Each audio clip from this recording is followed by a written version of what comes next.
What you are about to witness has been compiled from declassified documents, leaked military footage, witness testimonies, and research materials obtained through the Freedom of Information Act and various international intelligence sharing agreements. The events described occurred between 1952 and 1987 across multiple underground facilities in the continental United States, the Soviet Union, and locations that officially do not exist in any government database, satellite imagery, or cartographic record. This is the story of Project Nightfall, the Deep Cold Protocol, and the thing we found 17 miles beneath the permafrost, a discovery that would fundamentally redefine our understanding of human history, planetary evolution, and the very nature of consciousness itself. Before we begin this journey into the classified depths of Cold War science and beyond, you should understand something fundamental about the world you inhabit. Every single day of your life, you walk, drive, and exist above a network of structures so vast, so ancient, and so technologically sophisticated that their very existence challenges every foundation of modern archaeological science, geological understanding, and historical chronology. These structures, these impossibilities carved in the bedrock and extending to the Earth's mantle itself, were not built by any civilization we currently recognize or acknowledge in our textbooks. They predate the Egyptian pyramids by more than 40,000 years. They predate the development of agriculture, the invention of writing, and even the creation of basic stone tools.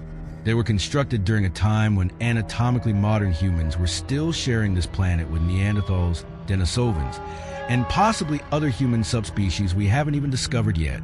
And these structures, this underground network that spans continents and connects beneath oceans, were built for a specific purpose, a purpose we are only now, in our modern era of quantum physics and consciousness research, beginning to comprehend, a purpose that, once fully revealed and understood, will completely transform everything you believe about where humanity came from, who we truly are, and most disturbingly, where we might be going. March 14, 1952. White Sands Proving Ground, New Mexico. The desert stretched endlessly in every direction, a landscape that had witnessed the birth of the atomic age just 7 years earlier with the Trinity test. On this particular night, at precisely 3:47 a.m. Mountain Time, every single radar installation along the western seaboard of the United States simultaneously detected something that should have been completely impossible according to every known law of physics and every principle of aerial navigation. The object, if you could even call an object in traditional sense, wasn't moving through airspace like any aircraft, missile, or meteorological phenomenon ever recorded. It wasn't following a trajectory through the atmosphere at all.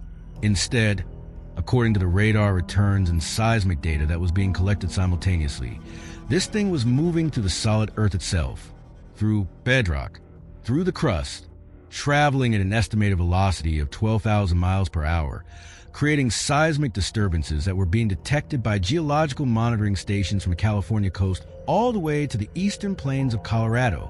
The object trajectory wasn't random or erratic like you might expect from a natural geological event. It was precise, mathematical in its perfection, following a path that suggested not just intelligence, but advanced calculation and deliberate purpose. Whatever this thing was, wherever it come from, it knew exactly where it was going. Lieutenant Colonel Harold Finch was the duty officer that night at White Sands. A veteran of World War II, a man who had witnessed the full destructive power of modern warfare and had thought he'd seen everything the universe could throw at humanity. His official report, which would remain classified under the highest levels of secrecy for the next 63 years, describes in meticulous detail what happened during those early morning hours. He documented an underground mass, something solid and cohesive, traveling at speeds that should have generated enough friction to liquefy solid rock.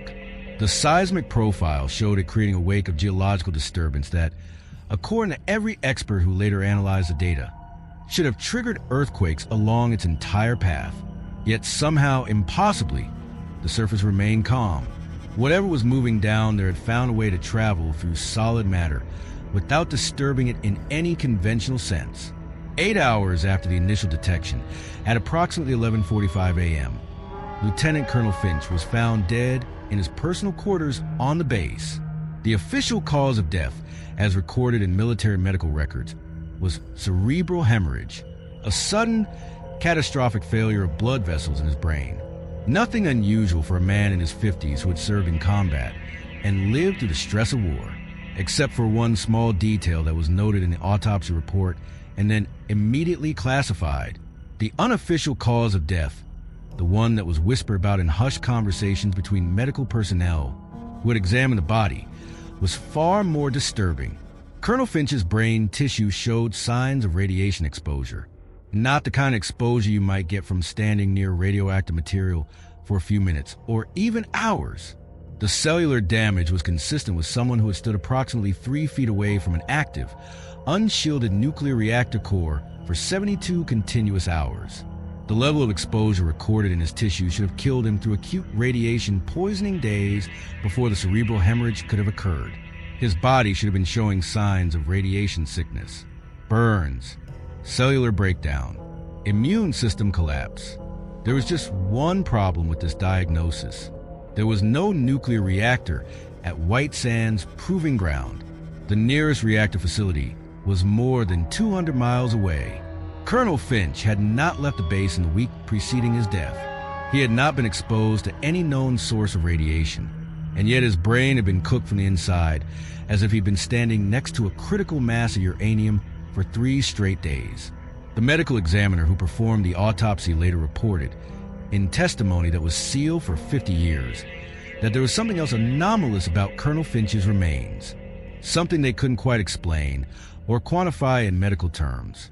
The neural tissue, despite being radiation damaged, showed unusual patterns of electrical activity for up to 40 minutes after death, patterns that resembled, according to one neurologist who examined the readings, someone receiving and processing information at a rate far beyond normal human cognitive capacity. It was as if, even in death, Colonel Finch's brain was trying to communicate something, trying to warn someone. Military radio transmissions from that night, recovered years later through declassification requests and leaked by unknown sources within the intelligence community, revealed the confusion and growing fear among the personnel monitoring the underground object. In one particularly chilling exchange, captured on magnetic tape and later analyzed by voice stress experts, you can hear the moment when the impossible became undeniable. Sierra Delta 7, the call sign for one of the primary radar tracking stations, confirmed that the object had stopped moving. When asked for coordinates for the precise location where this thing had finally come to rest, the response sent shockwaves through the entire defense establishment. The object had stopped directly beneath grid reference November Whiskey 47. For those unfamiliar with military grid coordinates, that designation corresponds to a very specific, very sensitive location, the Nevada test site, the same location where, just months earlier, the United States had been conducting underground nuclear weapons testing. Someone in the command chain suggested calling Robert Oppenheimer, the father of the atomic bomb, the man who watched the first nuclear explosion, and quoted the Bhagavad Gita. Now I am become death, the destroyer of worlds. Oppenheimer was still consulting on nuclear matters, still considered the foremost expert on atomic physics and its applications. But the call was never made to Oppenheimer. Instead, they contacted someone else. Someone whose name appears in no official history of the Manhattan Project, no public record of the nuclear program, no declassified document from any government agency. A man who existed in the shadowy spaces between departments, between agencies, between the official government and whatever lay beyond it. A man known only by his operational codename, Architect. The Architect, according to what little we've been able to piece together from fragmentary records and secondhand testimony, had been preparing for this exact moment since 1947, since Roswell, New Mexico, when something came down from the sky and the official story about weather balloons began its long reign as the government's preferred explanation. Since that moment when certain people in positions of classified authority learned, without any shadow of doubt, that we were not alone in the universe. But what the Architect understood, what separated his thinking from everyone else who was trying to make sense of Roswell and the subsequent encounters, was a fundamental insight that would shape everything that followed. The visitors, the others, whatever you want to call them, they weren't coming from above. They weren't arriving from distant star systems in faster-than-light spacecraft.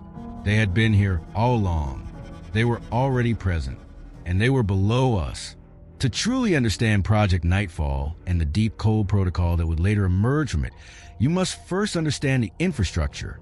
The vast secret construction project that began in the early 1950s and continued, largely unknown to the American public, for nearly a decade, between 1952 and 1961, at enormous cost and requiring the coordination of thousands of workers who were compartmentalized so completely that none of them understood the full scope of what they were building. The United States government constructed 47 classified underground facilities across the continental United States. These weren't simple bunker complexes like the ones built during World War II. These weren't the suburban fallout shelters that ordinary citizens were installing in their backyards during the height of nuclear paranoia. These were entire cities carved into solid bedrock, engineering marvels that pushed the absolute limits of 1950s construction technology. Some of these facilities extended more than 7 miles beneath the surface of the earth, deeper than any mine shaft, deeper than any drilling operation that had ever been attempted up to that point in human history. The official purpose, the explanation given to contractors, and the minimal congressional oversight that existed was continuity of government in the event of nuclear war. The story went that these facilities would serve as secure locations where the president, key cabinet members, military leadership, and essential government personnel could survive a Soviet nuclear first strike and maintain the ability to coordinate a response and eventual recovery. This explanation was plausible enough. The Cold War was real. The threat of nuclear annihilation was genuine. Building deep underground shelters made perfect strategic sense. But the actual purpose, the real reason these facilities were being constructed at such depth and with such specific architectural features, was something far stranger, something that had nothing to do with surviving nuclear war and everything to do with what the architect had learned from the 1952 Nevada incident. The architect believed, based on data that has never been fully declassified, that the underground object detected in March of that year wasn't a crash or an accident. It was an emergence, something ancient, something that had been dormant deep within the Earth's crust for an unimaginable span of time, was waking up, responding to something, perhaps responding to our nuclear tests, to the massive energy releases we were generating deep underground, perhaps responding to some cyclical pattern, some astronomical alignment or geological trigger that operated on timescales far beyond human comprehension. Whatever the reason for its awakening, the architect understood that we needed to make contact with this intelligence before the Soviets did. Because if there was one thing the Cold War had taught us, it was that whoever controlled the most advanced technology, whoever had access to the most powerful weapons and the deepest scientific understanding, would shape the future of human civilization. And if there was technology down there, if there was knowledge that had been preserved from some pre-human or ancient human civilization, then accessing it first wasn't just a matter of national security. It was a matter of species survival. What the architect didn't know, what no one in the American intelligence establishment had any way of knowing at that time, was that the Soviets had already found something that would make the Nevada incident look like a minor footnote in comparison. The Kola Super Deep Borehole Project. If you've heard of it at all, you probably know the public version of the story. Soviet scientists, in a display of technological prowess and scientific ambition, attempting to drill deeper into the Earth's crust than anyone had ever gone before.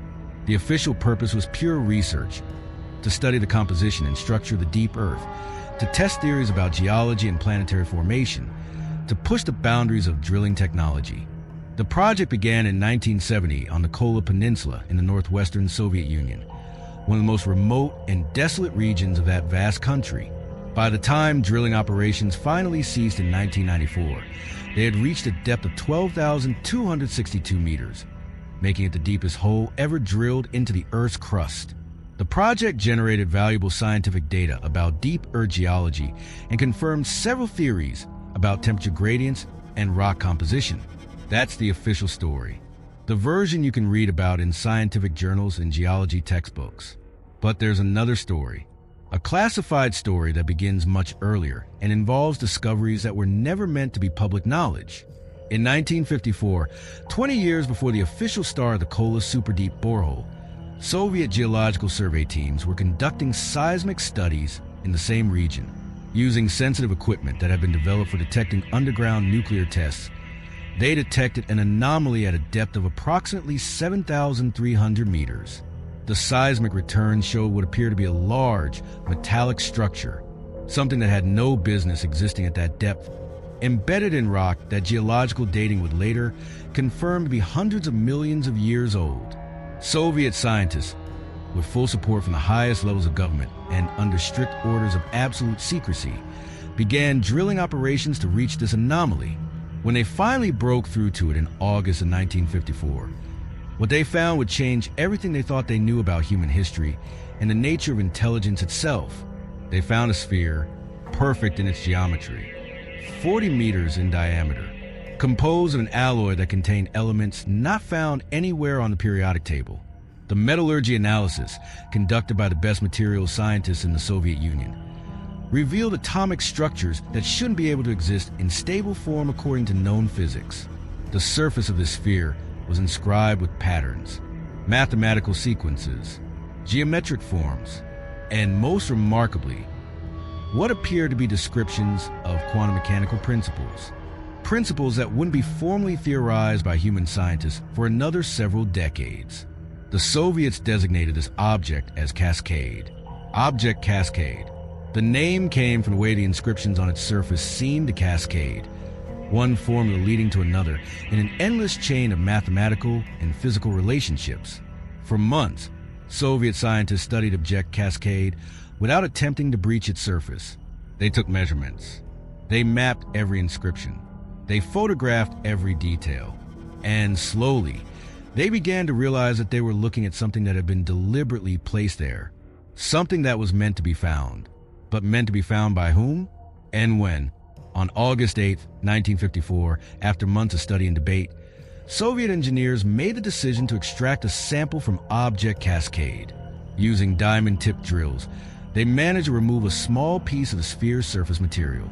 The sample was immediately transported to a secure laboratory for analysis. Initial tests showed promising results. The material exhibited unusual electromagnetic properties. It seemed to interact with quantum fields in ways that suggested possible applications in computing or communications technology. Then people started dying. 73 hours after the sample was extracted, every member of the excavation team who had been present during the drilling operation was dead, not killed in any accident or explosion, not victim to any known disease or toxic exposure. They simply died. Their bodies showed signs of rapid cellular degeneration. Every cell in their bodies had aged catastrophically. When pathologists examined the remains, they found cellular structures consistent with extreme old age. These were men in their 20s, 30s, 40s. But their cells looked like they belonged to people who were over 100 years old. The progression was consistent across all victims. First, they complained of feeling tired. Then they began to age visibly. Hair turning white, skin developing wrinkles and age spots, organs beginning to fail. The entire process, from the first symptoms of death, took approximately 3 days, as if their bodies were trying to live out an entire additional lifetime in 72 hours. But before they died, before the cellular degradation became too severe, they all reported the same thing. They said they could hear a voice, coming from inside the sphere, not a voice carried on sound waves through air, a voice that spoke directly into their minds. And it was speaking Russian. Perfect, grammatically flawless Russian.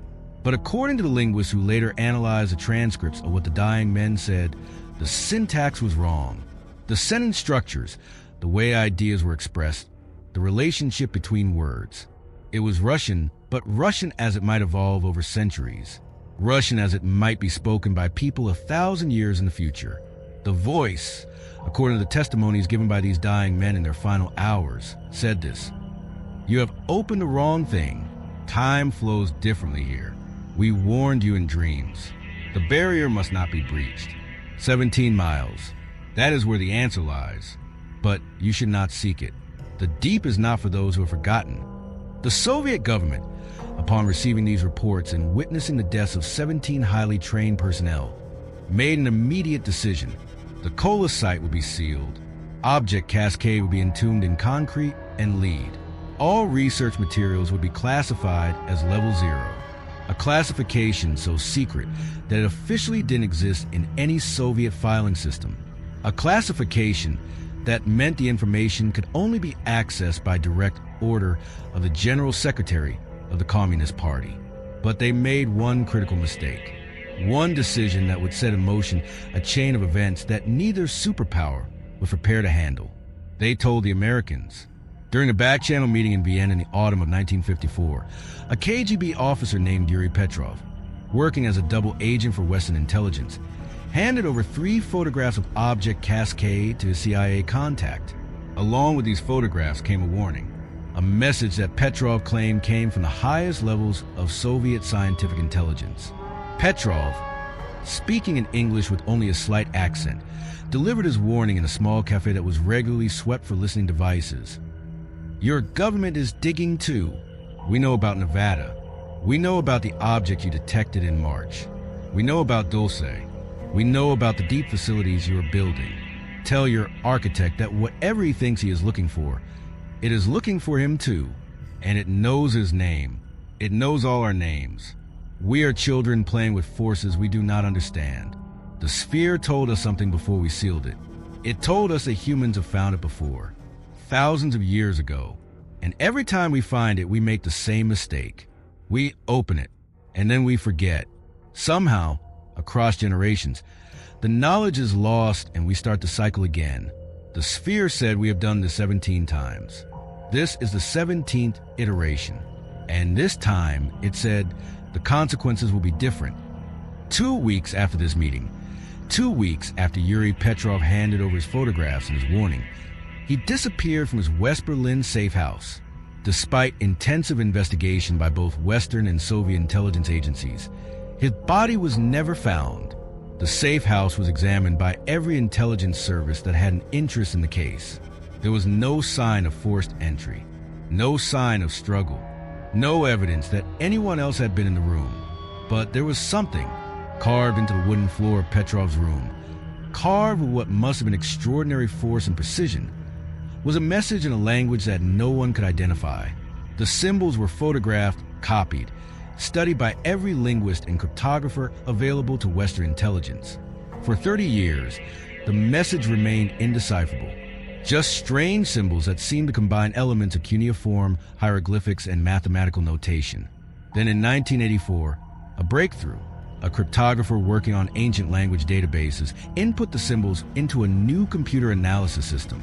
The system identified patterns, structural similarities to Proto-Indo-European languages, mathematical relationships embedded in the symbol spacing. And slowly, through computer-assisted analysis and linguistic reconstruction, a translation emerged. The message read, "The descent has begun, 17 miles below the permafrost. We have been waiting, not for you, for the moment when you are ready. But you are not ready. You have never been ready. The barrier weakens with each cycle. Soon there will be no returning to the surface. Soon the deep will claim all." In response to the Soviet discovery and Petrov's warning, the architect made a decision that would commit the United States to a course of action with consequences that are still unfolding today. He accelerated construction on his most ambitious project, the facility that would become the center of all American deep research, the facility that would eventually house the Gateway, the facility known simply as Facility 7. To understand Facility 7, you must understand that it was never meant to be a single building or even a complex of buildings. It was conceived from the beginning as a vertical city, a structure that would extend deeper into the earth than any construction project in human history. Above ground, the facility appeared unremarkable, a standard military installation in the Nevada desert, guard posts, perimeter fences, a few surface buildings that house administration and support personnel. Nothing that would attract particular attention from satellite surveillance or aerial reconnaissance. But below ground, Facility 7 was something else entirely, something that pushed the absolute limits of 1950s engineering and construction technology. The facility was designed to extend 17.3 miles into the Earth's crust. Not a round number, not 17 miles even. 17.3. That specific depth was chosen for a reason that wouldn't become clear for many years. The facility was arranged in 73 discrete levels. Each level was a self-contained environment, connected to the levels above and below by a central shaft that housed high-speed elevators and emergency stairwells. Each level could be sealed independently, could maintain its own atmosphere, power, and life support, could sustain 500 personnel for up to 20 years without any contact with the surface. The construction of Facility 7 required revolutionary engineering solutions. At those depths, the pressure from surrounding rock is immense. The heat from the Earth's interior creates temperatures that can exceed several hundred degrees Fahrenheit. Standard construction materials would fail. Concrete would crack. Steel would bend. Traditional tunnel boring techniques would take decades to reach the required depth. But the architect had access to resources and technologies that weren't available to civilian engineers. Materials developed through classified defense research. Drilling techniques that had been tested in the deepest mines and oil wells and then improved upon. Most importantly, he had access to information about how to build structures that could withstand deep earth conditions. Information that, according to later testimony, may have come from studying the underground anomalies that had already been discovered. Construction of Facility 7 began in 1953 and continued for 8 years. Thousands of workers were involved, but the project was so thoroughly compartmentalized that no individual worker understood what they were building.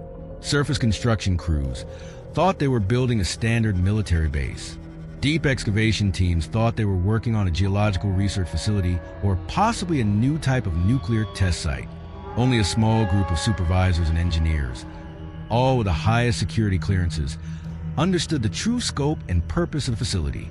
By 1961, Facility 7 was operational. 73 levels, 17.3 miles deep, capable of housing over 30,000 personnel if fully staffed. Though in practice it rarely had more than a few thousand people working there at any given time.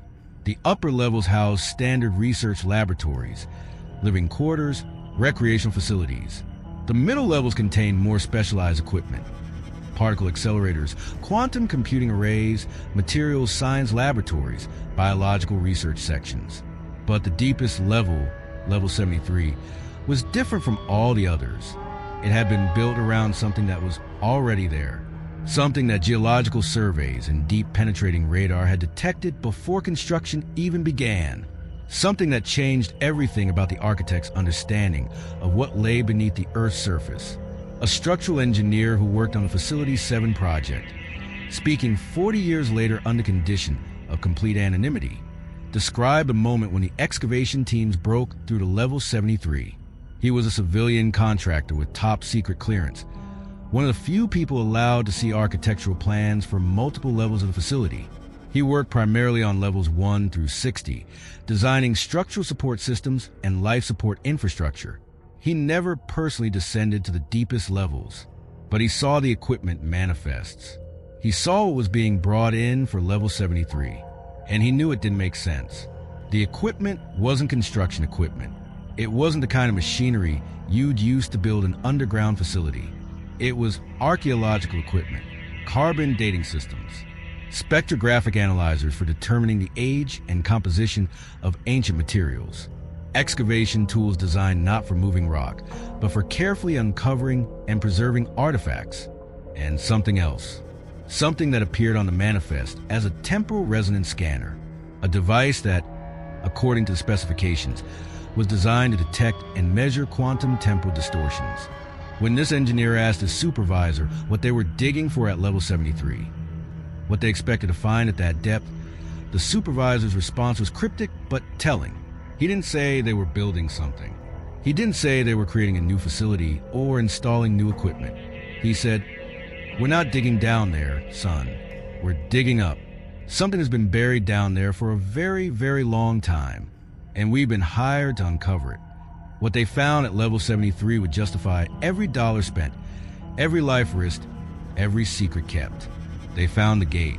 Level 73 was constructed around something that geological surveys dated to approximately 47,000 years before present, a date that places its construction in the middle of the last ice age, during a period when modern humans were barely beginning to spread across the planet, when our species was just learning to create sophisticated tools and develop complex language.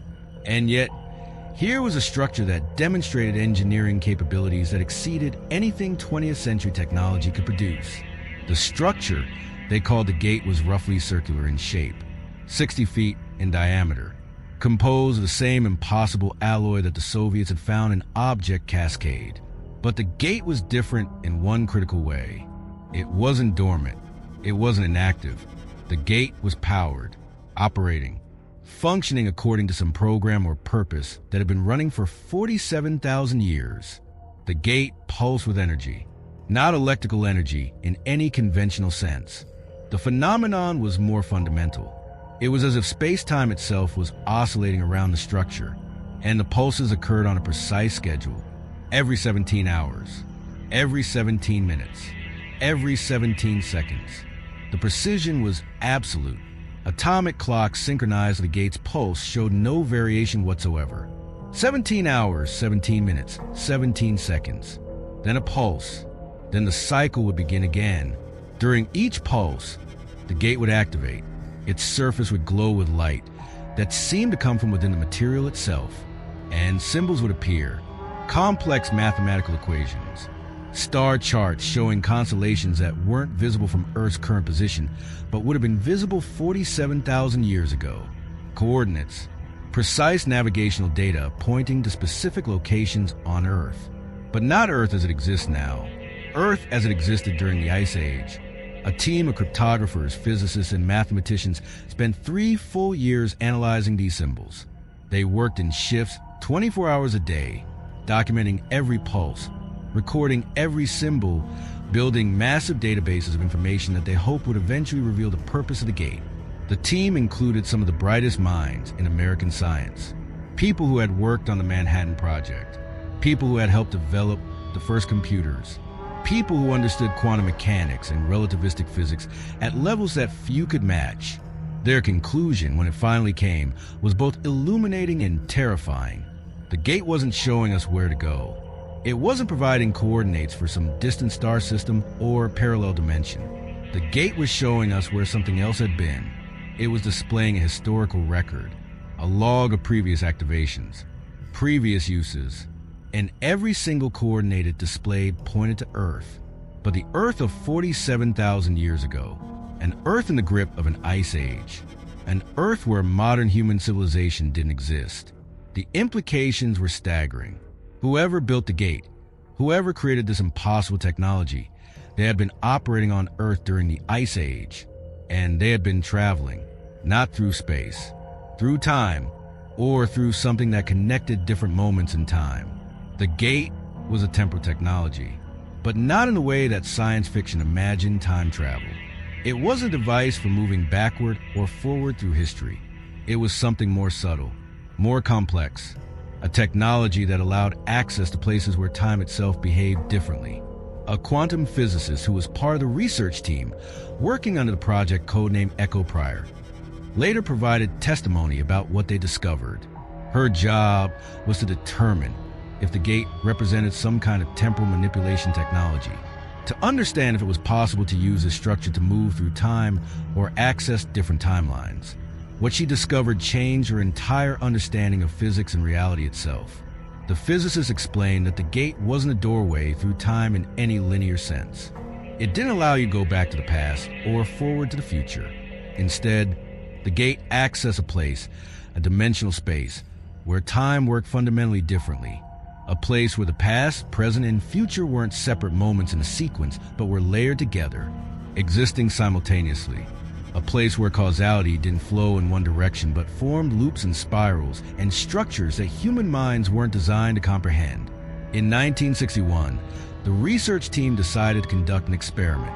They built a probe, a sophisticated package of sensors and communications equipment designed to survive extreme conditions and transmit data back through whatever medium existed on the other side of the gate. The probe was attached to a tether made of the strongest materials available: carbon filament, titanium mesh, materials that could theoretically withstand temperatures of several thousand degrees and pressures equivalent to the deepest ocean trenches.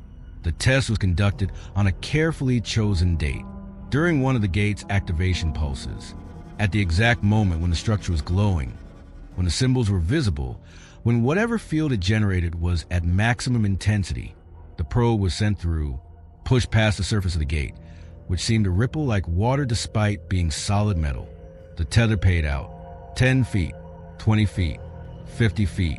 Then, at exactly 53 feet, the probe began transmitting. For exactly 17 seconds, data poured back through the tether. Information about what existed on the other side. The data was impossible. According to every sensor on the probe, it had traveled zero distance in space. It was still at the same location, still at the same coordinates. But somehow, impossibly, it had moved backward in time.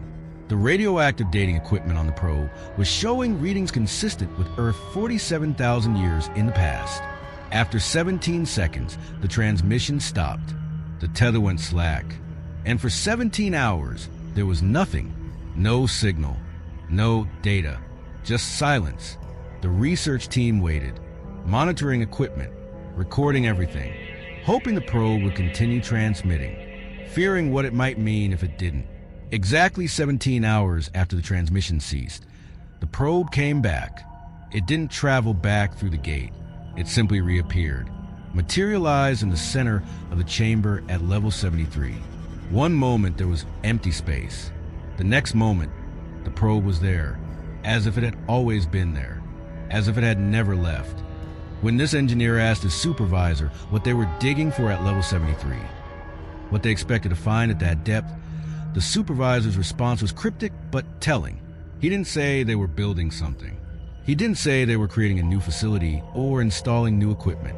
He said, "We're not digging down there, son. We're digging up. Something has been buried down there for a very, very long time, and we've been hired to uncover it."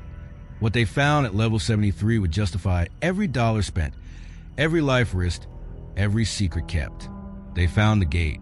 Level 73 was constructed around something that geological surveys dated to approximately 47,000 years before present, a date that places its construction in the middle of the last ice age, during a period when modern humans were barely beginning to spread across the planet, when our species was just learning to create sophisticated tools and develop complex language.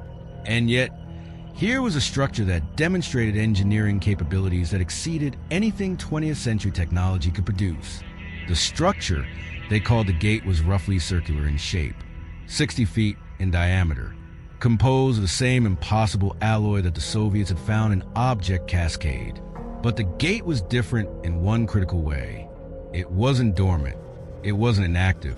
The gate was powered, operating, functioning according to some program or purpose that had been running for 47,000 years. The gate pulsed with energy, not electrical energy in any conventional sense. The phenomenon was more fundamental. It was as if space-time itself was oscillating around the structure, and the pulses occurred on a precise schedule, every 17 hours, every 17 minutes, every 17 seconds. The precision was absolute. Atomic clocks synchronized to the gate's pulse showed no variation whatsoever. 17 hours, 17 minutes, 17 seconds. Then a pulse. Then the cycle would begin again. During each pulse, the gate would activate. Its surface would glow with light that seemed to come from within the material itself, and symbols would appear, complex mathematical equations, star charts showing constellations that weren't visible from Earth's current position, but would have been visible 47,000 years ago, coordinates, precise navigational data pointing to specific locations on Earth, but not Earth as it exists now. Earth as it existed during the Ice Age. A team of cryptographers, physicists, and mathematicians spent 3 full years analyzing these symbols. They worked in shifts 24 hours a day, documenting every pulse, recording every symbol, building massive databases of information that they hoped would eventually reveal the purpose of the gate.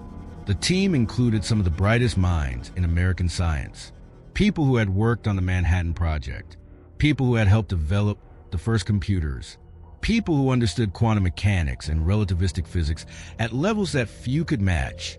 Their conclusion, when it finally came, was both illuminating and terrifying.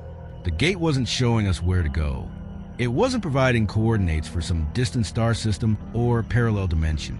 The gate was showing us where something else had been.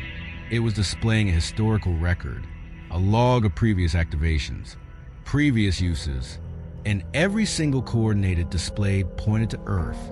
But the Earth of 47,000 years ago, an Earth in the grip of an ice age, an Earth where modern human civilization didn't exist. The implications were staggering. Whoever built the gate, whoever created this impossible technology, they had been operating on Earth during the Ice Age, and they had been traveling, not through space, through time, or through something that connected different moments in time.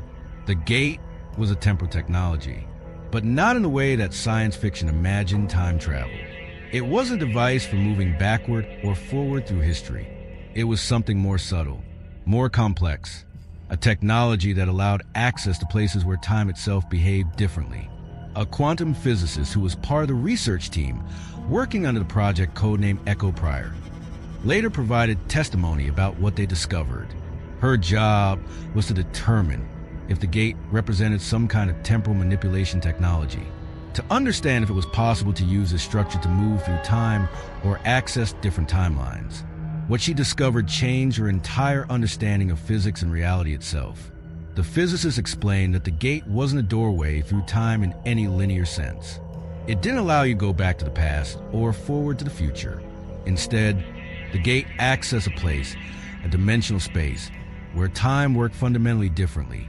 A place where the past, present, and future weren't separate moments in a sequence, but were layered together, existing simultaneously. A place where causality didn't flow in one direction, but formed loops and spirals and structures that human minds weren't designed to comprehend. In 1961, the research team decided to conduct an experiment. They built a probe, a sophisticated package of sensors and communications equipment designed to survive extreme conditions and transmit data back through whatever medium existed on the other side of the gate. The probe was attached to a tether made of the strongest materials available: carbon filament, titanium mesh, materials that could theoretically withstand temperatures of several thousand degrees and pressures equivalent to the deepest ocean trenches. The test was conducted on a carefully chosen date, during one of the gate's activation pulses, at the exact moment when the structure was glowing, when the symbols were visible, when whatever field it generated was at maximum intensity. The probe was sent through, pushed past the surface of the gate, which seemed to ripple like water despite being solid metal. The tether paid out. 10 feet, 20 feet, 50 feet. Then, at exactly 53 feet, the probe began transmitting. For exactly 17 seconds, data poured back through the tether. Information about what existed on the other side. The data was impossible. According to every sensor on the probe, it had traveled zero distance in space. It was still at the same location, still at the same coordinates, but somehow impossibly, it had moved backward in time. The radioactive dating equipment on the probe was showing readings consistent with Earth 47,000 years in the past. After 17 seconds, the transmission stopped. The tether went slack, and for 17 hours, there was nothing, no signal, no data, just silence. The research team waited, monitoring equipment, recording everything, hoping the probe would continue transmitting, fearing what it might mean if it didn't. Exactly 17 hours after the transmission ceased, the probe came back. It didn't travel back through the gate. It simply reappeared, materialized in the center of the chamber at level 73. One moment there was empty space. The next moment, the probe was there, as if it had always been there, as if it had never left. But it wasn't the same probe. The scientific analysis that followed would confirm that the molecular structure of the probe had been altered at a quantum level. Every atom in the device had been rearranged, not randomly, with precision, with purpose. The probe was now composed of materials that hadn't existed when it was built, isotopes that were stable but that couldn't be created through any known nuclear process. The probe had been reconstructed, rebuilt from the quantum level up. By what? By whom? The team had no answers. And there was something else. The probe was carrying a message, encoded in its memory storage, but not stored in any normal way. The data wasn't written to the probe's recording media. It was encoded in the physical structure of the probe itself, in the arrangement of atoms, in quantum states that required electron microscopes and particle accelerators to detect and decode. When the team finally extracted and decrypted this message, they discovered it was in a familiar format, military encryption, specifically an encryption protocol that was used by the United States Department of Defense. But there was a problem. The encryption protocol encoded in the probe wouldn't be developed for another 7 years.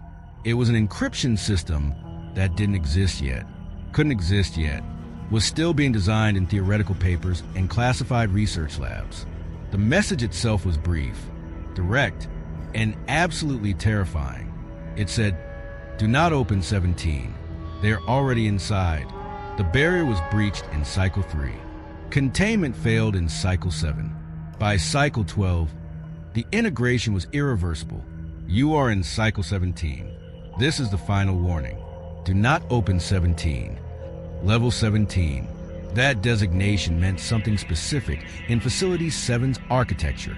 It was the 17th level down from the surface, approximately 4 miles beneath ground level. Until the moment this message was received, Level 17 had been designated as nothing more than long-term storage for experimental equipment, crates of spare parts, backup systems, equipment that might be needed for future experiments but wasn't currently in use. There was no reason to believe anything unusual existed at Level 17. No reason to suspect it was anything other than what the architectural plans said it was. But the message suggested otherwise. The message, encoded in a probe that had somehow traveled through time or accessed a place where time didn't work normally. The message warned explicitly and urgently about Level 17, about not opening something there, about something being inside, about a barrier that had been breached, about containment failure, about integration. The architect ordered an immediate inspection of Level 17. A security team was dispatched. 5 men, all with top-secret clearances, all veterans of previous operations in the deep levels of Facility 7. Men who had been selected not just for their skills, but for their psychological resilience, their ability to witness strange phenomena and maintain operational composure. Men who had been tested in situations that would break ordinary soldiers. September 3rd, 1963. The 5-man security team boarded the elevator that would take them down to Level 17. The journey from the surface to Level 17 took 47 minutes, nearly an hour descent into the earth, passing through level after level, watching through the elevator's small window as the rock face changed color and texture as they descended through different geological strata. During the descent, all 5 team members reported experiencing something unusual, hearing things, voices speaking in languages they didn't recognize. Not English, not Russian, not any language they had ever heard in their military careers or civilian lives before entering service. The voices weren't coming through any speaker system. They seemed to emanate from the elevator walls themselves, from the rock surrounding them, or perhaps from inside their own heads. And they saw things, looking at their own reflections in the polished metal surfaces of the elevator. They watched as their reflections moved independently, performing actions the men themselves weren't performing. In one instance, a team member reached up to scratch his chin. His reflection didn't move. Instead, his reflection smiled. A slow, deliberate smile that the man himself wasn't making, that he couldn't make if he wanted to. His face remained neutral. His reflection smiled wider. When the elevator doors finally opened on Level 17, the team stepped out into a corridor that looked wrong. Not dramatically wrong, not obviously alien or impossible, just subtly incorrect. The dimensions seemed off. The walls appeared to be at slightly wrong angles. The ceiling seemed both too high and too low simultaneously, depending on where you looked. And the lighting, which should have been the standard fluorescent fixtures installed throughout the facility, cast shadows that didn't match the positions of the lights. Staff Sergeant Marcus Tillman was the team leader for this operation, a career military man, 37 years old, veteran of Korea, multiple classified operations, a man who had seen combat and survived situations that would have killed lesser soldiers. It would take him 50 years to talk about what happened next. 50 years before he felt safe enough, distant enough from the events, to provide testimony about Level 17. In his later testimony, given to researchers investigating the history of Facility 7, Tillman described what the team found. Level 17 was supposed to be empty, according to the architectural plans, according to the inventory logs, according to every official document about the facility. Level 17 contained nothing but storage containers and backup equipment, standard military issue crates, sealed and cataloged, sitting in organized rows in a large chamber. But when the security team exited the elevator, they found themselves standing in a corridor that didn't appear on any blueprint, a hallway that extended in both directions. And the walls of this hallway were covered with symbols, the same symbols that appeared on the gate at Level 73. Mathematics, geometric patterns, star charts, all of it moving. The symbols weren't static. They weren't painted or carved into the walls. They were flowing, reconfiguring themselves, changing from one pattern to another in sequences that seemed to follow some internal logic. Private Chun, the youngest member of the security team, was the first to notice the doors. 17 of them, evenly spaced along the corridor, each door perfectly identical to the others, made of metal, but not any metal that appeared in Facility 7's construction materials. The same impossible alloy as the gate, the same alloy as the Soviet object cascade. Doors that shouldn't exist, doors that couldn't exist according to everything the team knew about this facility. Lieutenant Marsh, the team's commanding officer, made a decision to investigate, against what might have been better judgment, against the instinct that was telling all of them that they should report this immediately and wait for instructions. He ordered the team to approach the first door, to examine it, to determine what lay beyond. The door had a symbol on its surface, not a handle, not any kind of mechanical lock or electronic access panel, just a symbol that was larger than the others, more prominent, and unlike the flowing, changing symbols on the walls, this symbol was pulsing, growing brighter and dimmer in a regular rhythm. 17 seconds bright, 17 seconds dim, over and over. Lieutenant Marsh reached out, placed his palm against the symbol. The moment his skin made contact with the metal, the door opened, not sliding aside like a normal door, not swinging on hinges. It simply ceased to exist. One moment it was there. The next moment, there was an opening, an entrance into whatever lay beyond.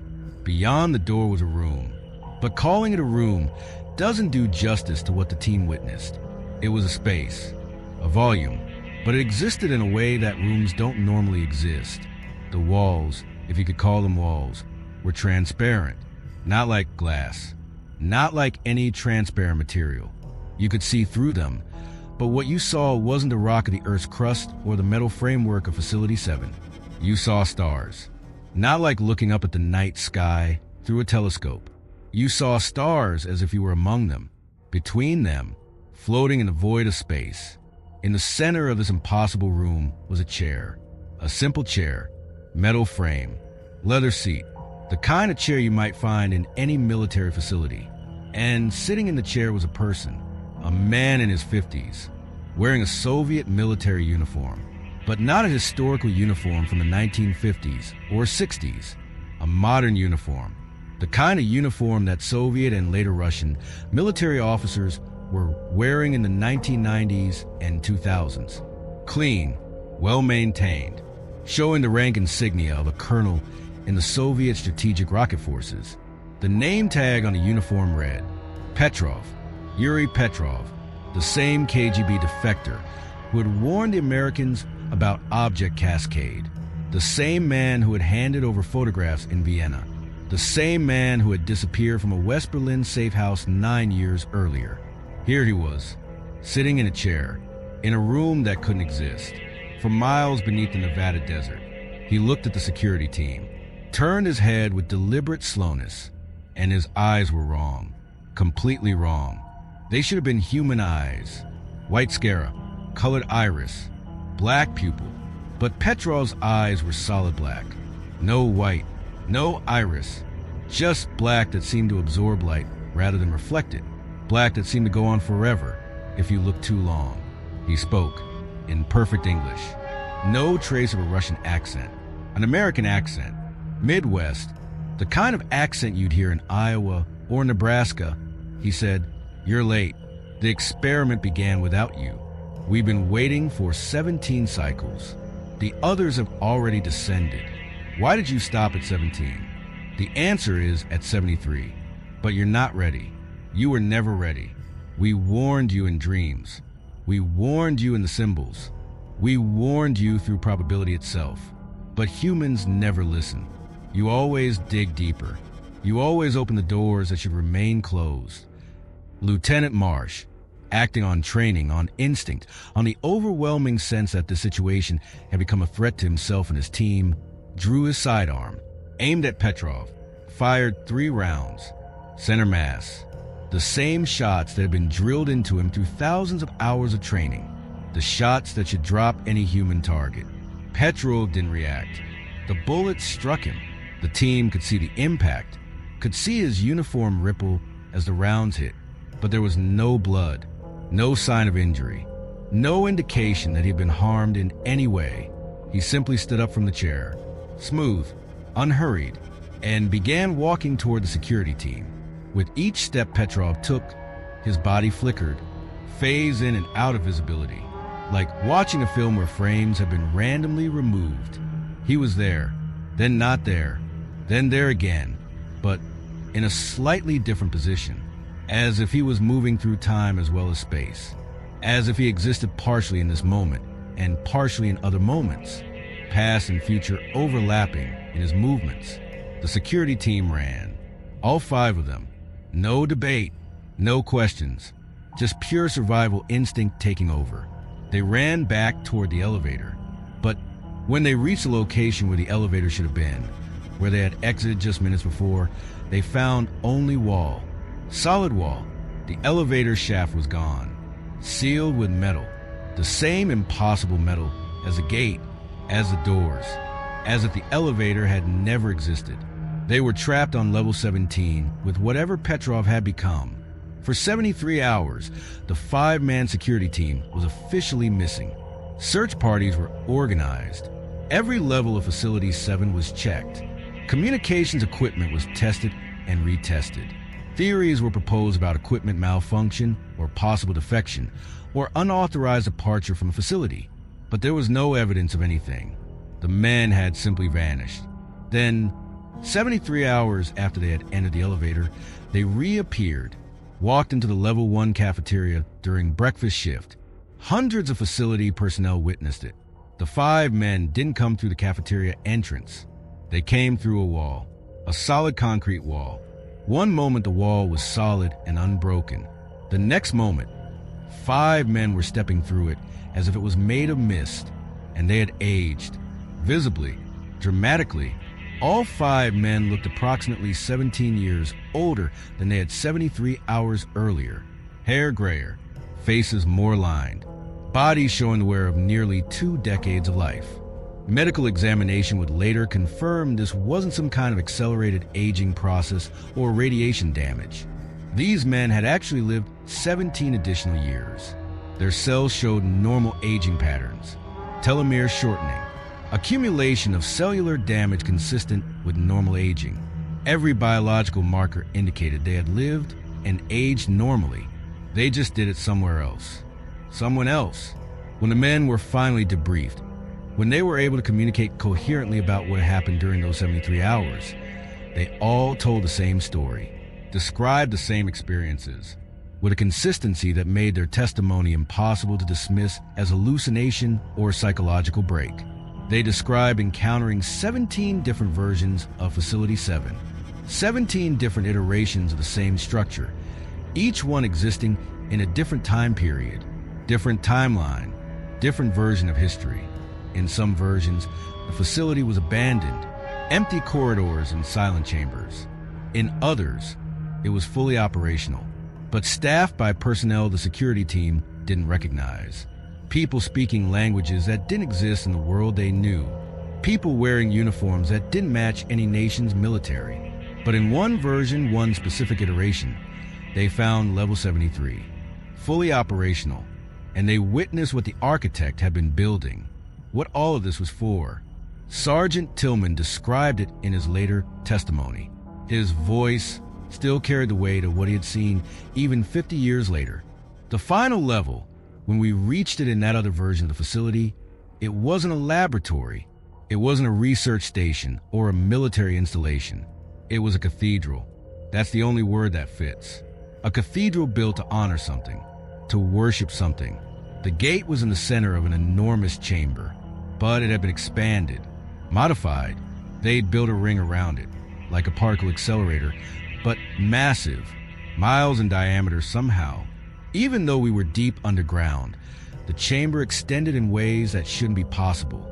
And there were things in that ring, not machines, not exactly. They looked organic, biological, but they moved with mechanical precision, tending to the gate, performing maintenance on it, like priests tending to an altar in some ancient temple. And one of them turned to look at us. It had a human face, my face, but older, so incredibly old, worn down by centuries or millennia. It spoke without moving its mouth. The words just appeared in our minds. It said, "You haven't stopped the descent. You've accelerated it. In 7 cycles, the barrier will collapse completely. They will return to the surface. 17 million years of waiting will end. You should have stayed at the surface level. The deep is not for you. It was never for you. You're just the latest iteration trying to understand what you cannot comprehend." Then everything went white. Pure light that seemed to come from everywhere and nowhere. And the next thing they knew, the 5 men were walking into the level 1 cafeteria, 17 years older, with memories of seeing things that couldn't exist and hearing truths they wished they could forget. Following what became known internally as the level 17 incident, the architect ordered a complete lockdown of Facility 7's deep levels. No personnel were permitted below level 3 without explicit authorization from the architect himself, authorization that was rarely given and never granted for routine operations. The deep levels were sealed, physically locked with conventional mechanical systems, and then protected by something new: quantum encryption locks, locking systems based on principles of quantum mechanics that cycled through 17 million possible combinations every second. Locks that were theoretically impossible to breach without knowing precise quantum state of the system at any given moment. But the incidents didn't stop. Strange phenomena continued. Personnel at Facility 7 reported hearing voices in the deep elevator shafts, seeing shadows that moved against the direction of light, finding objects in locations where they couldn't possibly be, discovering rooms that didn't appear on architectural plans. The facility itself seemed to be changing, evolving, becoming something other than what human engineers had built. While the Americans struggled to understand and contain what was happening at Facility 7, the Soviet Union was dealing with its own crisis. The Kola super deep borehole, which had been sealed after the object cascade incident, had become active again. The seismographs installed around the sealed borehole were detecting vibrations, regular, patterned, coming from the depths where object cascade had been entombed in concrete and lead. Soviet operators monitoring the site reported that object cascade was emitting a signal, an electromagnetic pulse that occurred at regular intervals, 17-hour intervals. And this signal matched exactly the frequency and pattern of signals being detected at the American facility in Nevada. When questioned about how this was possible, how 2 separate underground anomalies thousands of kilometers apart could be transmitting synchronized signals, the answer was both simple and terrifying. The signals weren't traveling through space, weren't crossing the distance through any conventional medium. They were traveling through the Earth itself, through the substrate beneath the crust, through the planet's interior, as if the Earth itself had become a communications medium. What both superpowers were beginning to understand was that the underground structures, the gates and spheres and chambers, they weren't isolated anomalies. They were part of a vast network that circled the planet at varying depths. A global infrastructure that had been built for some purpose by some intelligence. And this network was active, operational. The structures were communicating with each other, coordinating, and something else was communicating through them. Something that had been silent for millennia was now speaking again. Intelligence sharing during the height of the Cold War was rare. The United States and Soviet Union were locked in an ideological and strategic competition that encompassed every aspect of global politics. Trust was non-existent. Cooperation was impossible. Every action by one superpower was viewed with suspicion by the other. But in 1967, something unprecedented happened. Something that forced both nations to put aside decades of hostility and work together on a problem that transcended politics and nationalism. Soviet and American scientists met in Switzerland, neutral ground, away from the political pressures of Moscow and Washington. They met in secret, without fanfare or publicity. And the topic of their emergency conference was simple and terrifying: how to prevent the end of human civilization, how to stop something that neither nation fully understood but both recognized as an existential threat to the entire species. A Soviet physicist who had worked on the Kola project explained why they were sharing everything with the Americans, why they were revealing secrets that had been guarded at the highest levels of classification, because what they had discovered transcended politics. This wasn't a Soviet problem or an American problem, or even a problem that could be divided along ideological lines. This was fundamentally a human problem, a challenge to our species' survival. And if humans were going to have any chance of surviving what was coming, they needed to work together. The joint Soviet-American research team was given the code name Project Deep Cold. Their mission was to analyze data from 17 different underground sites across both nations, to collate all the information that had been gathered, all the strange readings and impossible phenomena, to find patterns, to build a comprehensive understanding of what they were dealing with.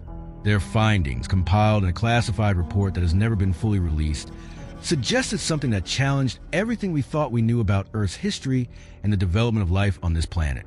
The structures weren't built by aliens from other star systems. They weren't the work of some advanced extraterrestrial civilization visiting Earth and leaving behind evidence of their passage. The structures were built here, on Earth, by something that evolved on this planet, but not by us. Not by modern humans, by something that came before, something that existed on Earth long before Homo sapiens evolved. And whatever this predecessor civilization was, they had gone underground not to hide from us, because we didn't exist yet, but to hide from something else. The deep structures weren't cities or habitats in any normal sense. They were shelters, refuges, bunkers built to survive something catastrophic. And whatever they were hiding from, whatever had driven this advanced civilization to abandon the surface and burrow into the Earth's crust, it was returning. The evidence suggested that approximately 47,000 years ago, during the last ice age when glaciers covered much of the northern hemisphere and sea levels were hundreds of feet lower than today, something catastrophic occurred on Earth. Not a natural disaster in the conventional sense, not a meteor impact or volcanic eruption, or any of the normal planetary catastrophes that punctuate geological history. This was something else. Something that the research team, after analyzing all available evidence, could only describe as an invasion. But the invaders didn't come from the stars, didn't arrive in spacecraft from distant galaxies. They came from beneath the ice, from the deep places, from cracks in reality itself that opened in extreme conditions of the Ice Age. They came from a place that exists beside our reality, adjacent to it, touching it at certain points. And during the Ice Age, during a period when conditions were right, when the barriers between realities were thin, they broke through. The ancient structures, the gates and the network of underground facilities, they were built as a defense, a way to fight back against this invasion, to seal the breaks in reality, to hold back the things that were trying to force their way into our world. The gates weren't doorways for travel. They weren't technology designed to move between locations or access different times. They were seals, locks holding something back. And humanity's deep drilling, our nuclear tests, our constant probing of the Earth's depths, we have been weakening these seals, damaging the very infrastructure that had been protecting us for thousands of years. And we had invited the invaders to return. Starting in 1968, seismologists worldwide began detecting unusual vibrations deep within the Earth's mantle, far below the crust. deeper than any earthquake or volcanic activity. The patterns were too regular to be natural phenomena. They resembled communication signals, pulses of energy that followed mathematical sequences. And more disturbingly, these signals were responding to human activity. Every time a nuclear weapon was detonated underground for testing, the signals would intensify, change their pattern, as if something deep within the Earth was triangulating our position, learning where we were, preparing to reach us. Workers of the Nevada test site during this period reported strange observations during underground nuclear tests. The seismic readings from the explosions didn't match the expected yields. When you detonate a 5-megaton nuclear device underground, you expect to see specific seismic signatures, energy radiating outward, shock waves propagating through rock, measurable effects that correspond to the amount of explosive force released. But the readings they were getting suggested something impossible. The explosive force was being absorbed, channeled somewhere, disappearing into the earth as if something was drinking it up.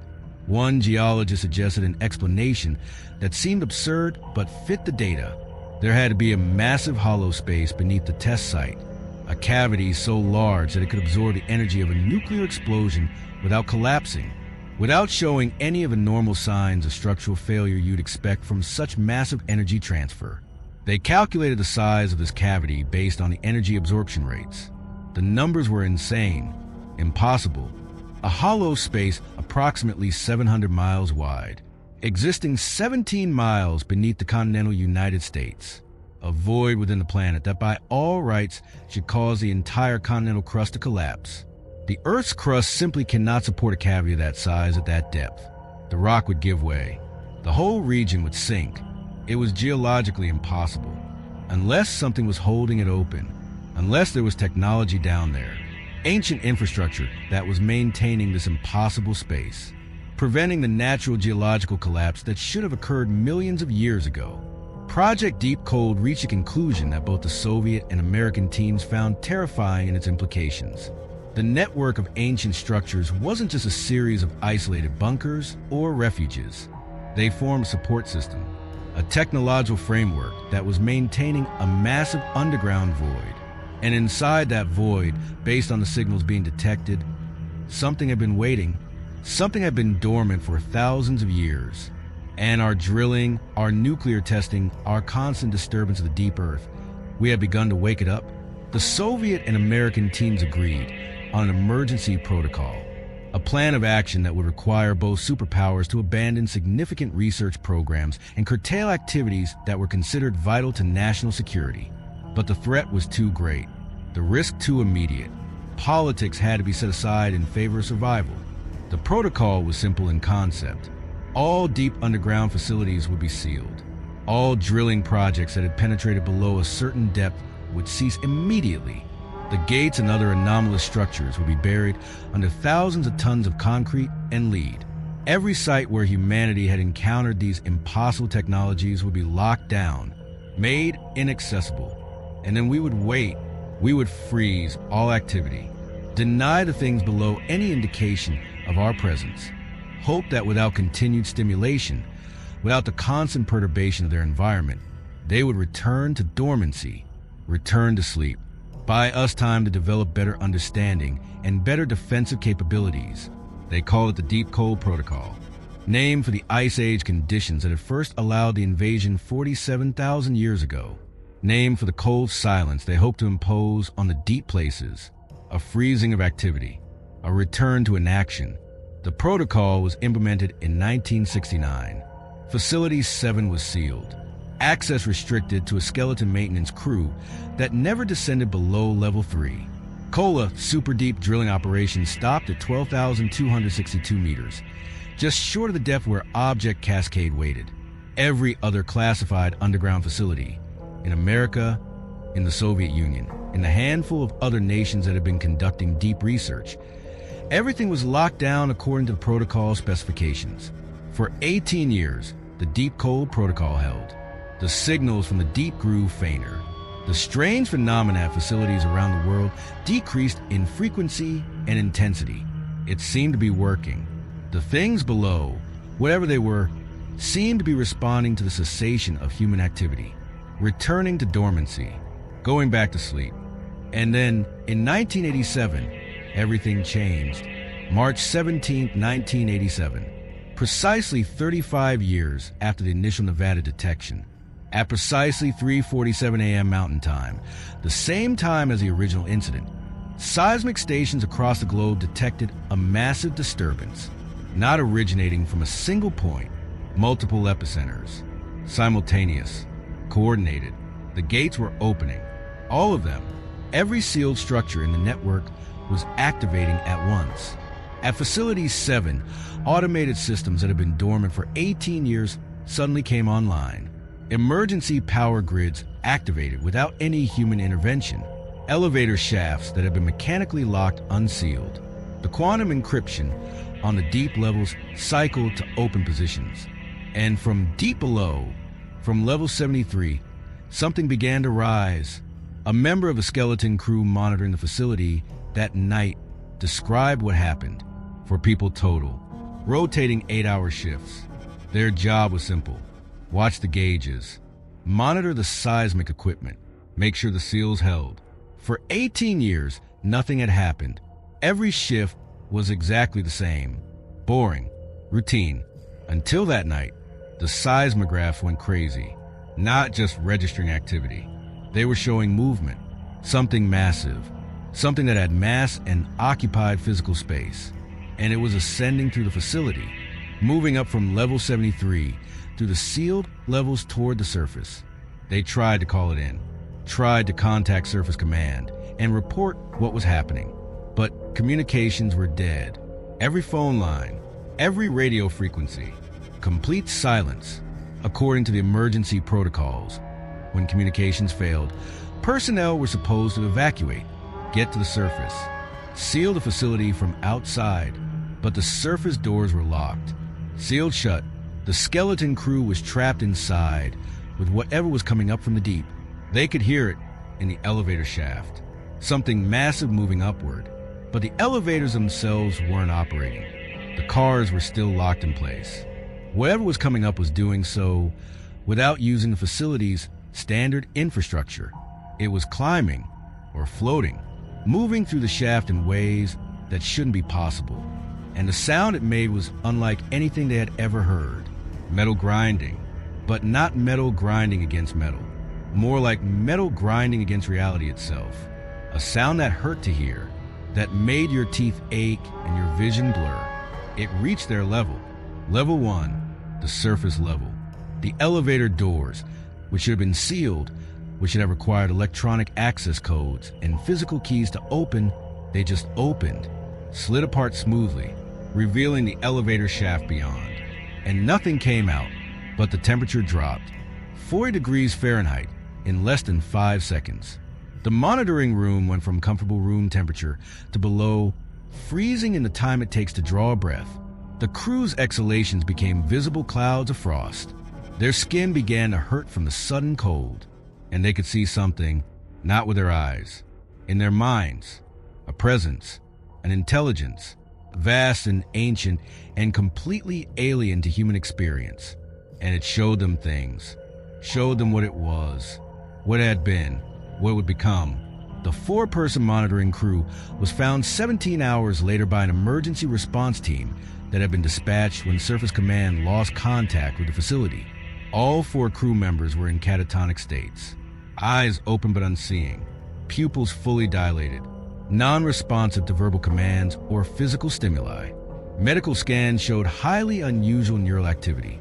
Their brains were active, incredibly active, processing information at rates approximately 17 times normal human cognitive capacity. They weren't unconscious. They were experiencing something, perceiving something, but whatever they were seeing or understanding, it was happening at speeds and in dimensions that medical science couldn't measure.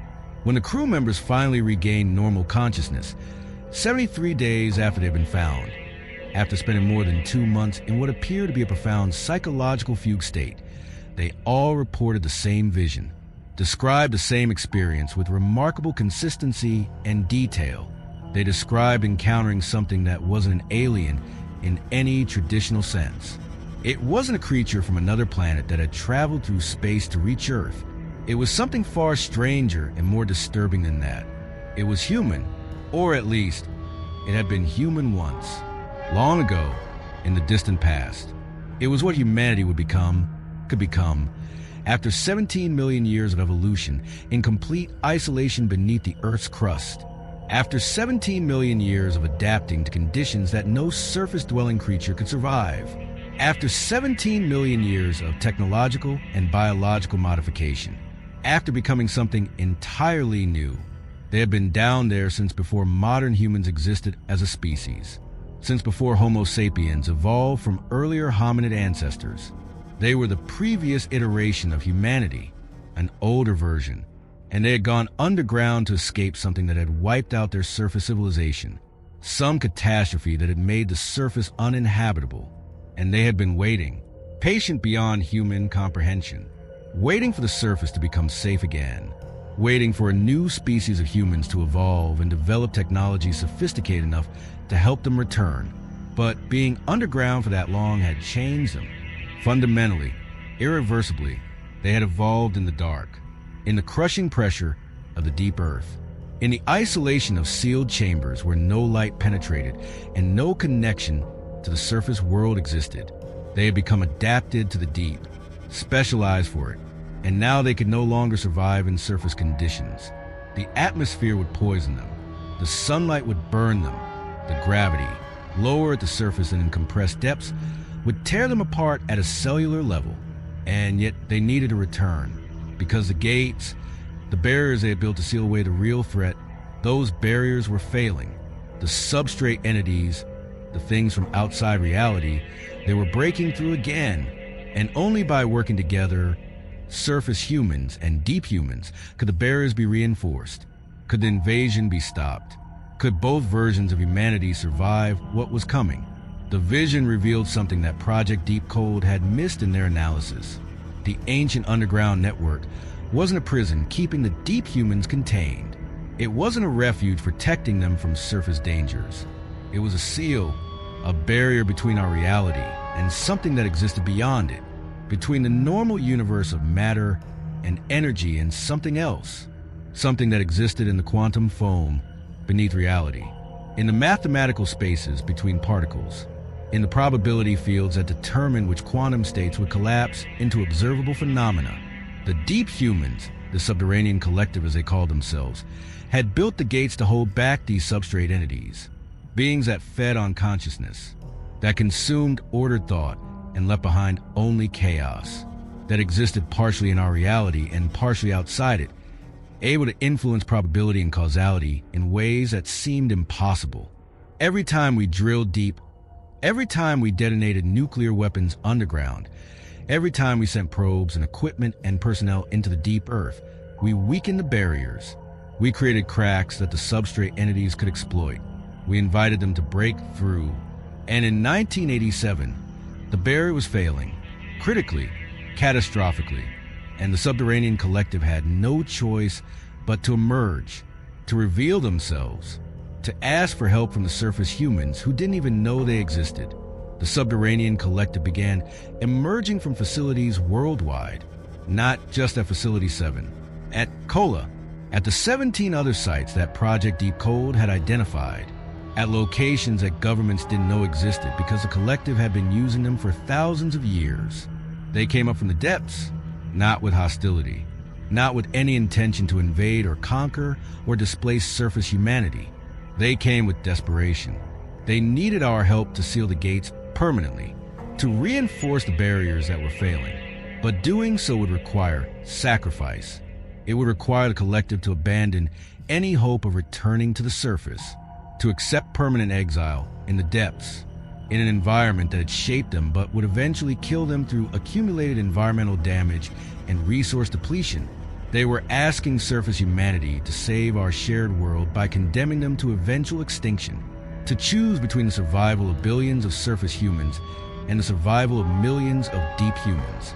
And they were asking us to make this choice quickly, because time was running out. The substrate entities were already beginning to break through in places where the barriers had worn thinnest. Between March and November of 1987, over a period of 8 months that tested every diplomatic and scientific capability of both superpowers. A secret negotiation occurred. Surface humanity and the subterranean collective met to discuss the future, to find a solution that might allow both versions of humanity to survive. The meetings took place at Facility 7, in the neutral zone of Level 17, which had been transformed by some process nobody understood into a space where both surface and deep humans could coexist without harming each other. No official record of these negotiations exists in any government archive. What we know comes from leaked testimony provided by people who participated, from recovered documents that were never supposed to leave the classified vaults where they were stored, from the accounts of people who decided that some truths are too important to remain buried forever. A member of the diplomatic team, speaking 30 years after the events, described the experience of negotiating with a species that was technically our ancestors, that shared our basic biology and genetic heritage, but had diverged so far from the surface human norm that they were almost unrecognizable. The collective's representatives appeared humanoid in basic structure, 2 arms, 2 legs, bilateral symmetry, but the details were all wrong from a surface human perspective. Their skin was almost translucent. Their eyes had adapted to seeing wavelengths that humans normally can't perceive. Their bodies were compact and dense, built to withstand the crushing pressures of the deep earth. The collective explained everything, told the story of their civilization, how they had built a great society on the surface during the last interglacial period, approximately 47,000 years ago, how they had developed technology that rivaled and in some ways exceeded what modern humanity had achieved, how they had detected the substrate entities breaking through from outside reality, drawn by the quantum signatures of conscious thought and technological civilization. The substrate entities were quantum parasites. They existed in a state between existence and non-existence, between being and not being. They fed on consciousness itself, on the ordered patterns of thought that sapient minds generated. A single human brain, with its billions of neurons firing in coordinated patterns, represented a small meal. But human civilization, with billions of minds all thinking, dreaming, calculating, creating, that was a feast. A target so rich and abundant that substrate entities could sense it from outside reality, could be drawn to it like predators to prey. The collective's deep structures created quantum noise, interference patterns that masked the signatures of conscious thought, made it harder for substrate entities to detect and target humanity. But humanity's technological development, our radio broadcasts and electronic communications, and especially our quantum computers and particle accelerators, we were creating signals that cut through the noise, bright beacons announcing our presence to anything that was listening. And the substrate entities were definitely listening. The collective offered surface humanity a choice. We could seal the gates permanently, use the most advanced technology available to reinforce the barriers and close off all access to the deep levels. This would leave surface humanity to face the substrate entities alone, with only our own technology and understanding to defend ourselves. The collective couldn't help us if they were sealed away, couldn't share their knowledge or coordinate a joint defense. Or we could leave the gates open, maintain the deep structures, accept the collective's presence in our world, which would require acknowledging their existence and working out some kind of coexistence framework. In exchange, they would help us fight, would share their technology, their understanding of substrate entities, and how to combat them. Their 47,000 years of experience defending against these things. The debate lasted 7 months. Representatives from governments and militaries and scientific institutions argued every aspect of the choice. Some wanted to fight alone, believed that accepting help from the collective would make humanity dependent, would compromise our autonomy, would risk our future on trusting beings that weren't quite human anymore. Others argued for cooperation, pointed out that we barely understood what substrate entities were, let alone how to fight them, that the collective's offer represented our best chance at survival, that pride and fear shouldn't prevent us from accepting help when our species' existence was at stake. Then we learned what fighting the substrate entities actually meant, what it would cost, what would happen if we faced them without the collective's help. On November 3rd, 1987, a substrate entity attempted a breach through a weakened section of the barrier beneath the Atlantic Ocean. The location was approximately 300 miles east of Bermuda, in an area already known for unusual phenomena. The entity's attempt to force its way through the barrier lasted exactly 17 seconds. In those 17 seconds, in that brief moment of contact between the entity and our reality, every human within a 70-mile radius experienced complete ego death. They forgot who they were, lost all sense of personal identity. Some forgot language entirely. Some forgot basic survival functions like breathing or swallowing. 347 people died. Sailors on ships in the region, personnel at offshore installations, pilots and passengers on aircraft that happened to be in the wrong place. Another 2,000 people required permanent institutional care. Their minds never fully recovered. They could learn to perform basic functions again, could relearn language and recognize faces. But the core sense of self, the internal narrative that makes a person who they are, that was gone, permanently destroyed by 17 seconds of exposure to something their brains couldn't process. And this was just a probe, a single entity testing the barrier, checking for weaknesses, the full force of substrate invasion. If they managed to break through in force, if the barriers failed completely, would expose all humanity to this fate. Billions of people reduced to empty shells, bodies without minds. A planet full of humans who had forgotten how to be human. After the Atlantic incident, the debate ended. The choice became obvious. Surface humanity didn't have the technology to fight substrate entities. We could barely detect them, could barely comprehend what they were. Facing them alone would be suicide. We needed the collective's help, needed their knowledge and their technology and their 47,000 years of experience. The collective proposed a different solution, not sealing the gates, not keeping them permanently open, but creating something new, a merger, not biological. They couldn't survive on the surface, and we couldn't survive in the deep. The environmental requirements were too different, but a technological merger, a psychological integration, creating a hybrid network of consciousness that could exist across both realms, surface and deep, maintaining separate physical populations but sharing information and coordinating action through quantum entangled communication systems. Humans would maintain the surface, continue our civilization and technological development. The collective would maintain the deep, continue to monitor and repair the barrier systems. Together, as a combined human species spanning both environments, we would strengthen the barriers and present a unified front against the substrate entities. But this merger required something unprecedented in human history. It required giving up our isolation, accepting that we weren't alone on our own planet, sharing our world with something that challenged every definition of what it meant to be human, accepting that there were depths we couldn't access and knowledge we couldn't fully understand, trusting beings that looked human but thought in ways we could barely comprehend. The decision was made at the highest levels of government, in rooms where decisions affecting billions of people are made by dozens. No public announcement was ever made. No democratic process was involved.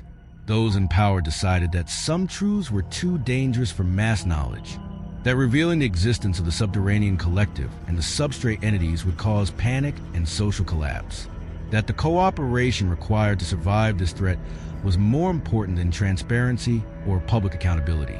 Project Nightfall was initiated, a permanent merger protocol between surface humanity and the subterranean collective, a program that would operate in complete secrecy for the foreseeable future. 17 facilities worldwide were converted into interface stations, places where both species could coexist safely, where human and collective personnel could work together without the environmental differences killing either group.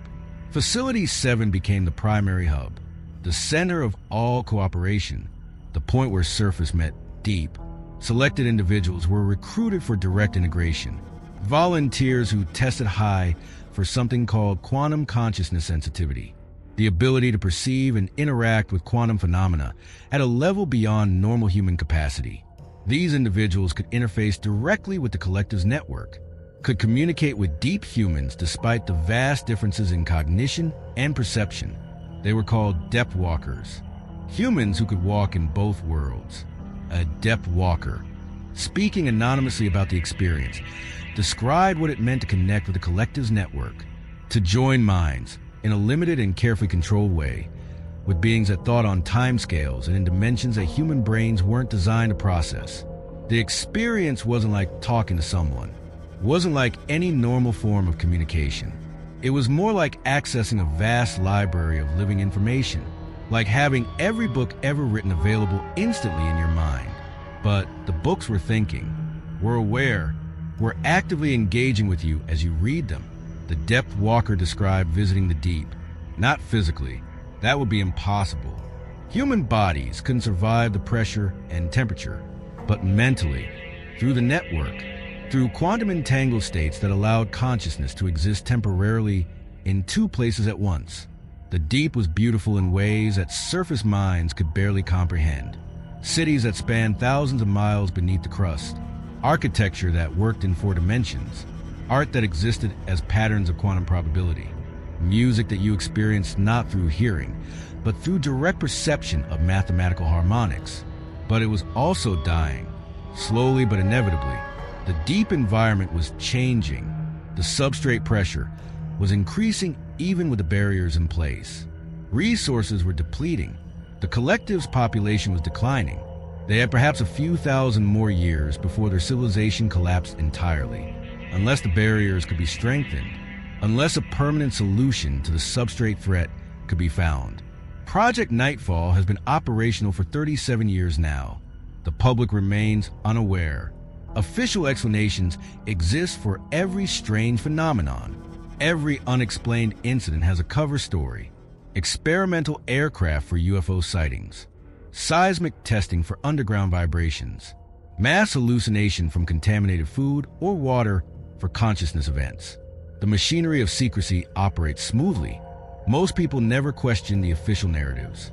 But the truth persists in whispers, in leaked documents that appear on classified sharing networks, in testimony from people who worked in the deep facilities and saw things that challenge their understanding of reality, in the dreams that sensitive individuals experience, visions of descending through darkness, voices speaking in unknown languages, symbols that match the inscriptions on the gates. The deep cold protocol never ended. It evolved. We're in a permanent state of Cold War now, not with Russia, not with China or any human nation, but with forces that exist beyond our dimensional boundaries, with substrate entities that press constantly against the barriers, testing for weaknesses, waiting for their chance to break through and feast on human consciousness. And the front line of that war is 17 miles beneath your feet. Today, Facility 7 operates under the official designation of Deep Geological Research Station. Surface personnel come and go on regular rotations. Scientific papers are published about mantle composition and deep Earth studies. Everything appears normal and mundane and entirely consistent with legitimate scientific research. But 17 levels down, in sections that don't appear on any published facility map, the real work continues. Personnel who don't officially exist monitor the barriers, track substrate activity, coordinate with the collective on maintenance and repairs, develop new technologies for strengthening the seals and detecting breaches before they become critical. A current operative, speaking under condition of absolute anonymity, described the current situation. The substrate entities are more active now than at any point in recorded observation. Breach attempts are being detected daily. Most are minor, small probes that are contained before they can cause any real damage. But the frequency is increasing. The strength of the attempts is growing. It's like watching a pressure vessel heat up. Each day the pressure increases slightly. Each day the stress on the barriers grows. And everyone working in Project Nightfall knows that eventually something will give. The collective believes we have maybe 50 years before the barrier fails completely. Maybe less of substrate activity continues to accelerate. 50 years to find a permanent solution, to develop technology that can seal the breaches permanently, to create a defense that doesn't require constant maintenance and monitoring. 50 years before the things outside reality break through in force and humanity faces a choice of fighting or becoming food for quantum parasites. Research continues. Quantum encryption barriers are being developed. consciousness dampening fields that might make human minds less detectable to substrate entities, new materials that could reinforce the gates and create additional barriers in locations where the current infrastructure is weakest. Every possible approach is being explored. Every scientific discipline is contributing. Physics, mathematics, computer science, neuroscience, even psychology and philosophy, because understanding consciousness itself might be the key to protecting it. But the people working in Project Nightfall know the truth. They're fighting a delaying action, buying time, hoping that somehow, somewhere, someone will discover the breakthrough that makes permanent victory possible. But hope isn't a strategy, and time is running out. Some within Project Nightfall believe disclosure is inevitable, that eventually the public needs to know what we're facing. That collective awareness might actually help. If billions of people knew about substrate entities and understood the threat, human consciousness might adapt, might develop natural defenses, might strengthen the barriers through sheer force of collective will. Others believe disclosure would accelerate the crisis. That mass panic would create exactly the kind of chaotic quantum signatures that substrate entities feed on. That fear and uncertainty would make human minds more vulnerable, not less. That the best protection is continued ignorance. Let people live normal lives. Let them sleep peacefully. Don't burden them with knowledge they can't use and threats they can't fight. So the deep cold continues. The secret is maintained through layers of classification and compartmentalization, through disinformation and misdirection, through the simple fact that most people don't want to believe in things that challenge their understanding of reality.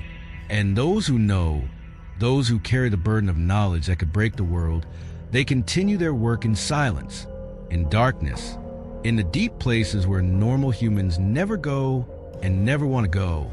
A final witness, someone who has worked in Project Nightfall for over 2 decades, offers these closing thoughts. If you're hearing this, if you manage to piece together enough of the story to understand what's really happening, you're probably wondering what you should do with this information. The truth is, there's not much you can do. This isn't a threat you can fight with conventional means. The front line is in places you can't reach, against enemies you can't perceive, with weapons that don't exist in any armory you could access. But maybe awareness itself is a form of resistance. Maybe knowing that substrate entities exist makes them slightly less able to influence us. Maybe understanding that the barriers are real gives them strength. Or maybe I'm just trying to rationalize sharing secrets that should have stayed buried, that were classified for good reasons, that exist in the space between necessary truth and dangerous knowledge. All I know for certain is this. Beneath your feet, 17 miles down through solid rock, past the layers of civilization and geology and time, there's a war being fought, a war for the future of consciousness itself, for the right of minds to exist and think and dream without being consumed by things from outside reality. And the only reason you can sleep peacefully at night, the only reason you can go about your daily life without feeling the constant pressure of substrate attention, is because people you'll never meet are standing watch in the deep, maintaining the barriers, repairing the seals, fighting a war that most of humanity doesn't even know exists. So the next time you feel that strange pull, that dream of descending through darkness, that sense that reality is somehow thinner than it should be, that the world isn't quite as solid as it appears, remember this. You're not alone in that feeling. And you're not crazy. You're not experiencing hallucinations or psychological breaks. You're just starting to perceive what's always been there. What's been there since before our species evolved. Before our civilization began. Before humans learned to write and build and dream. The deep, the cold, the waiting dark, and the thing that waits for us in it. The thing that has always waited. The thing that will always wait. Unless we find a way to stop it. Unless we find a way to strengthen the barriers permanently. Unless we learn to fight in dimensions we can barely perceive against enemies we can barely comprehend. That's the real work of Project Nightfall. That's what the Deep Cold Protocol was always about. Not hiding from the threat, not pretending it doesn't exist, but buying time, creating space, giving humanity a chance to develop the tools and knowledge needed to survive what's coming. And maybe if we're lucky, if we're smart, if we work together across every divide that normally separates us, maybe we'll find a way to win this war. Or at least to survive it. Either way, the deep calls, the cold persists, and the watch continues. 17 miles down, 73 levels deep, in the darkness where the gates stand guard, where the barriers hold back the things that hunger for consciousness, where the last defense of humanity operates in secret silence. This is Project Nightfall. This is the Deep Cold Protocol. This is the war that never ends, the truth that must remain hidden, the burden that must be carried. And now, for better or worse,